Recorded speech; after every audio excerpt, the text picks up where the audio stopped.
Hello friends, welcome back to my channel my dear student. आज मैं आपको बताने वाला हूं कि प्रेजेंट परफेक्ट और प्रेजेंट परफेक्ट कंटीन्यूअस के सेंटेंस को कैसे सॉल्व करते हैं।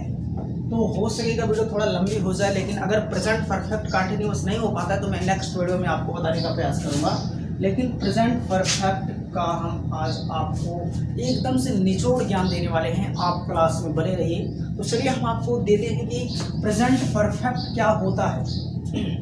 तो प्रेजेंट परफेक्ट के बारे में सबसे पहले जानने का प्रयास करेंगे कि प्रेजेंट परफेक्ट एक टेंस है जो कि मतलब कि इसमें ऐसी बात होगी कि कोई भी जो एक्शन होगा सेंटेंस में, किसी भी वाक्य में जो एक्शन होगा वो एकदम से पूर्णतः फिनिश हो गया होगा। कहने का मतलब जैसे हम कहते नहीं, मैं खाना खा चुका हूँ, मैं खाना खा चुका हूँ, या फिर कहते हैं तुम रो चुके हो, तुम गाना गा चुके हो। इस प्रकार के सेंटेंस को हम आज सॉल्व करेंगे। देखेंगे कि किस प्रकार इंग्लिश बनाने में हमें मजबूती मिलेगी, हम अपनी इंग्लिश को फ्लुएंट कैसे बनाएंगे। तो हम चलिए देखते हैं किस प्रकार से हम अपने आप को अपने नज़रिए के हिसाब से स्पीड दे पाते हैं अपनी इंग्लिश के बेस पॉइंट में। तो चलिए देखते हैं प्रेजेंट परफेक्ट की सबसे पहले आइडेंटिटी को पकड़ते हैं कि आइडेंटिटी क्या होती है। बच्चे क्योंकि आजकल के टीचर क्या होते हैं ना, इंग्लिश सिखाने के लिए भी हिंदी घुसा देते हैं उसमें। अरे इतना ज़्यादा हिंदी मत घुसाओ कि बच्चे कंफ्यूज हो जाएंगे। आज आपको ऐसे नहीं सीखना है, बस छोटे से कॉन्सेप्ट और स्ट्रक्चर के बेस पे एग्जाम्पल बनाओ। आपकी प्रैक्टिस ही आपको सबसे ज़्यादा आगे बढ़ा सकती है, आपकी पर्सनालिटी को इम्प्रूव करवा सकती है। आइडेंटिटी में मैंने कहा कि जब काम फिनिश हो गया होगा तो चुका है आएगा, चुकी है आएगा, चुके हैं आएगा, या फिर चुका हूँ भी आ सकता है। या इनके अलावा लास्ट में जैसे मैंने पास्ट इंडेफिनिट पढ़ाते समय आपको एक वीडियो मिली होगी पास्ट इंडेफिनिट की, उसमें मैंने बताया था कि ता थी, ता था, ती थी, ते थे के साथ साथ आ, या और ई का सेंस आता है। तो उस सेंटेंस के सेंस के बाद अगर हमें है, इन सब चीज़ों का अगर केस हम रेयर केस में मिल गए वो सब चीज़, तो हम समझ लेंगे कि प्रेजेंट परफेक्ट का ही एग्जांपल्स हैं। तो चलिए हम देखते हैं, आपको स्ट्रक्चर देने वाले हैं कि स्ट्रक्चर क्या होने वाला है प्रेजेंट परफेक्ट का। तो स्ट्रक्चर लिखते हैं बच्चे, क्लास में बिल्कुल बने रहिए, कॉपी पेन खोल के रखिए ताकि आप नोट भी करते रहें। जब तक आप नोट नहीं करेंगे तब तो कुछ नहीं कर सकते मेरे दोस्त। स्ट्रक्चर में अगर लिखेंगे तो सबसे पहले मैंने बताया किसी भी सेंटेंस को सॉल्व करने के लिए सब्जेक्ट की जरूरत तो पड़ती ही पड़ती है मेरे भाई। तो सब्जेक्ट लिखने के बाद हमें हेल्पिंग वर्ब की तरह लगाना है दो, कौन कौन, हैव या हैज। और परफेक्ट टेंस चाहे प्रेजेंट का हो चाहे पास्ट का हो, दोनों के केस में हमें वर्ब की थर्ड फॉर्म ही लगाना पड़ता है मेरे दोस्त। इसलिए मैंने कहा कि परफेक्ट पढ़ने से पहले वर्ब की तीनों फॉर्म जरूरी है, क्योंकि याद करना भाई, याद नहीं करोगे तो कैसे काम चलेगा। प्रेजेंट परफेक्ट वर्ब की थर्ड फॉर्म आएगी हैव या हैज के बाद। अब अभी हम आगे बताने वाले हैं कि हैव किसके साथ लगाएंगे और हैज किसके साथ लगाएंगे। हम आपको एकदम से क्लेरिफिकेशन देने वाले हैं। तो सब्जेक्ट के बाद हैव या हैज प्लस V3, उसके बगल में अगर ऑब्जेक्ट अदर वर्ड कुछ भी बचा है तो उसको हम लिखेंगे, अन्यथा हमारा सेंटेंस वर्ब पे ही फिनिश हो जाएगा। लेकिन जब किसी सेंटेंस मतलब कि जब कहीं पे अगर सब्जेक्ट वर्ब के साथ ऑब्जेक्ट या कॉम्प्लीमेंट कुछ नहीं होता है तो हमारा एक रियल केस में हमारा सेंटेंस क्लियर नहीं होता, क्लॉज बोल देते हैं उसको, ठीक है। तो इसलिए हमें कम से कम इतनी चीज़ें जरूरी ही होगी।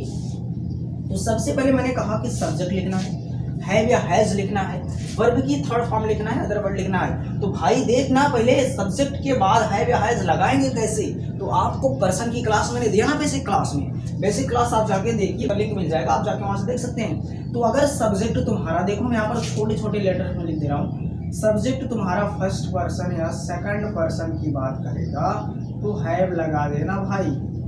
सब्जेक्ट अगर फर्स्ट पर्सन की बात आती है, आई भी आता है फर्स्ट पर्सन में, आई और भी दो सब्जेक्ट आते हैं। सेकंड पर्सन की बात आएगी तो यू आता है। थर्ड पर्सन की बात अगर आएगी तो उसमें थर्ड पर्सन में दो रियल केस बनेगी, एक इसमें भी बनती है लेकिन इसमें ज़्यादातर फोकस इसी में करना पड़ेगा मुझे, सिंगुलर और प्लूरल की बात आ जाएगी। जब थर्ड पर्सन का सिंगुलर सब्जेक्ट होगा, एक वचन करता बच्चे, उस केस में हैज लगाएंगे। अगर प्लूरल हो गया तो पुनः वही पुरानी वाली केस हैव लगा देंगे, क्योंकि हमें ज़्यादा सोचना नहीं है, हमें एग्जाम्पल्स बनाने हैं, अच्छे ढंग से बनाने हैं, अच्छे तरीके से बनाने हैं। तो चलिए हम आपको एग्जाम्पल की तरफ ले चलते हैं, एग्जाम्पल के मोड पे ले चलते हैं। तो आज की क्लास ज़्यादा लंबी ना करते हुए, नहीं तो बच्चे कंफ्यूज हो जाते हैं, मज़ा नहीं आता पढ़ने में। ज़्यादा बोरिंग क्लास हो जाएगी, मज़ा नहीं आने वाला। एग्जाम्पल्स में हम देखेंगे, अब इनमें से दो एग्जाम्पल सबको देंगे। तो चलिए पहला एग्जाम्पल लेते हैं, चुकी है कि साथ प्रेजेंट परफेक्ट का हम, जैसे मैंने कहा छोटा एग्जाम्पल, और जो नेक्स्ट वीडियो होगी प्रेजेंट परफेक्ट आने की बस की वो आ जाएगी, आपको मिल जाएगी। तो मैं अंग्रेजी बोल चुका हूँ, पहले सेंटेंस को लेते हैं इंग्लिश के बारे में, ठीक है। मैं अंग्रेजी बोल चुका हूँ, है ना प्रेजेंट परफेक्ट। मैं अंग्रेजी बोल चुका हूँ, तो एकदम बेसिक से बनाओ ना भाई, काहे परेशान हो। सब्जेक्ट है, कह रहा है देखो, सब्जेक्ट का मतलब जो काम को भाई करेगा। मैं अंग्रेजी बोल चुका, अंग्रेजी बोलने का काम हो रहा है, इसका मतलब बोलना जो है वर्ब हो गई, और कौन बोल रहा है, मैं, सब्जेक्ट हो गया। उसके अलावा जो कुछ बचता मैटर आप ले जाइए ना उधर के। मैं तो सब्जेक्ट आई, मैंने बोला सब्जेक्ट आई और भी होगा, मतलब फर्स्ट पर्सन सेकंड पर्सन। आई फर्स्ट पर्सन का सब्जेक्ट है बच्चे, मेरे भाई आई सब्जेक्ट है, लेकिन फर्स्ट पर्सन का है तो हैव लगाएंगे, आई के साथ लगा दिए है, आई हैव। अब उसके बाद वर्ब की अंग्रेजी लिखना है, स्पीक मीन्स बोलना, हमें पता ही है, तो हमें लिखना है वर्ब की थर्ड फॉर्म, तो स्पोकन होती है, वर्ब की थर्ड फॉर्म याद करोगे भाई तभी काम बनने वाला। आई हैव स्पोकन, उसके बाद लिख देंगे English, I have spoken English. इस प्रकार का सेंटेंस बच्चे द इंग्लिश लिख देते, लेकिन नहीं, ऐसा मत लिखना, केवल इंग्लिश लिखना। हम आपको बताए भी हैं पुराने वीडियो में, पिछली क्लास में बताए हैं कि दा लगाना क्यों वहां पर गलत हो जाता है। तो दूसरे सेंटेंस में देखते हैं, जैसे तुम उसे पीट चुके हो, तुम उसे पीट चुके हो, पीटने का काम हो रहा है, वर्ब हो गया पीटना, कौन पीट रहा है, तुम उसे पीट चुके हो, तुम सब्जेक्ट हो गया, तुम ऑब्जेक्ट हो गया ही, बात खत्म। यू, तुम की इंग्लिश हो गया यू, यू भी हमारा सेकंड पर्सन में आता है, तो यू के साथ भी हैव लगा देंगे भाई। यू हैव, बीट मीन्स पीटना, थर्ड फॉर्म बिटन। सोचने की जरूरत नहीं, ताकि जुबान पे होना चाहिए कि थर्ड फॉर्म क्या होता है, बार बार उसको भैया इधर उधर थोड़ी ना कर पाएंगे, टाइम इतना टाइम लेवल होता है। तो यू हैव बिटन करा है उसे, तो लगा देंगे him, you have bitten him. Next एक एग्जांपल, दो एग्जांपल लेते हैं, छोटे छोटे एग्जांपल, दो एग्जांपल लेते हैं, थर्ड पर्सन के सिंगुलर और प्लूरल दोनों को ले लेते हैं, एक बार लिख लेते हैं। जैसे कहा वह फुटबॉल खेल चुका है, वे दौड़ चुके हैं। थर्ड पर्सन का सब्जेक्ट है वह, फुटबॉल खेलने का काम कर रहा है वह, वे दौड़ने का काम कर रहे हैं वे हमारा थर्ड पर्सन का, बट जो है ये हमारा प्लूरल सब्जेक्ट है, ये हमारा सिंगुलर सब्जेक्ट है। तो इस केस में ही के साथ है जाएगा, क्योंकि सिंगुलर है। ही हैज प्ले की third form, played the football, he has played the football. इसमें वे दौड़ चुके हैं, दे हैव लगा देंगे बच्चे, पुरानी वाली केस वही वाली, थर्ड पर्सन का प्लूरल हो गया। They have run, rain run, third form भी रन होती है, दे हैव रन। तो मेरे दोस्त मैं आशा करता हूं कि आप समझ पाए होंगे, अगर नहीं समझ में आई तो कोई बात नहीं, एक बार पुनः कमेंट बॉक्स में कमेंट कीजिए, क्लास समझ में नहीं आई, अच्छी नहीं थी, मैं दूसरी वीडियो बनाने का प्रयास करूंगा, आपको इससे भी ज़्यादा अच्छे ढंग से बताने का प्रयास करूंगा।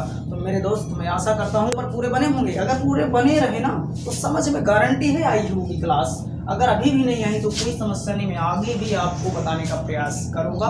तो अब हम एक बात आपको बताने वाले हैं कि अगर चैनल को अभी तक सब्सक्राइब नहीं कर पाए हो तो सब्सक्राइब करके राइट साइड जाइए ना, रेड कलर का सब्सक्राइब का बटन मिलेगा, उसको क्लिक करके बेल नोटिफिकेशन को ऑन करो ऑल पे, ताकि जो भी वीडियो अपलोड करूं तो सबसे पहले नोटिफिकेशन आपके पास जाए, ताकि आप उस क्लास को मिस ना करें। तो हम अब मिलते हैं अगले वीडियो में। Love you guys, thank you so much, take care.